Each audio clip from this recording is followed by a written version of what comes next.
বুকে পেটে দুইটা পাথর বাঁধছি ক্ষুধার কষ্টে। আমি উহুদের দান শহীদ করা রক্তে উহুদের ময়দানে পড়েছিলাম বেহুশ হয়ে। আমার ঘরের চুলায় 3 মাস রান্নার জন্য কোনোদিন চুলায় আগুন জ্বলে নাই। আমার এত চোখের পানি, এত রক্ত, এত ক্ষুধার কষ্ট, কিছুই তোর মন গলাইতে পারলো না, তোরে সেজদা দিতে পারলো না। এটা আমার সামনে কি আনলা? আমি এই আমলনামা নিয়ে আল্লাহর সামনে কেমনে দাঁড়াবো? আমি কেমনে বলবো আমার মালিকের কাছে আমি কি সুপারিশ করব? আমি কেমনে বলবো রব্বুল আলামিন এটা আমার শ্রেষ্ঠ নবীর শ্রেষ্ঠ উম্মতের আমলনামা? বল ভাই, তুমি বলো, তুমি বলো।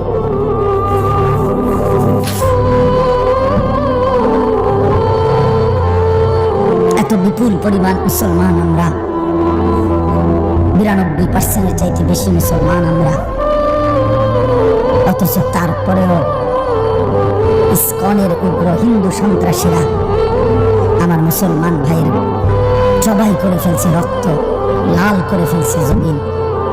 এতটা সাহস এই জমিনে কেমনে হলো?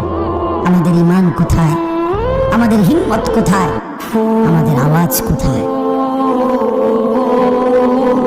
এই জন্য দোস্ত আমার, ছেলেরা, এই বন্ধুর কথা মনে রাখো। আর যদি কোনোদিন বলতে নাও পারি, আজ বললাম।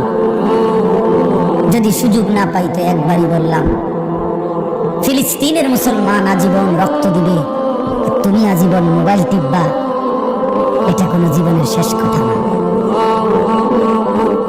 রোহিঙ্গা মুসলমান আজীবন কষ্ট পাবে, আর তুমি জীবন ভর শুধু মোবাইল টিপবার এই রঙের ঘুড়ি উড়াইবা না। প্রিয় ভাইয়া, এমনটা নাও হতে পারে, এমনটা নাও হতে পারে।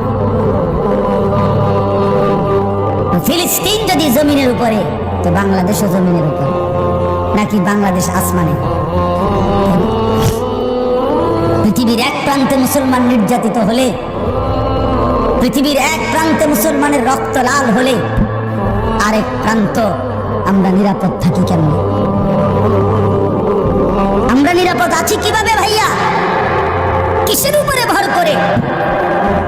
কে তোমাদেরকে আশ্বাস দিল তোমাদের এই অব্যাহত গুনাহ, নারী, ছবি, এই অসৎ আড্ডা, এই মোবাইলের এই দিন রাতের এই আসক্তি, এক ওয়াক্ত নামাজ না পড়া, কখনো ফজরের নামাজ না পড়া, এটা তোমাদেরকে আগামী দিনে স্বস্তিতে থাকতে দিবে, নিরাপদে জমিনে থাকতে দিবে? এই গ্যারান্টি কে দিল বন্ধু?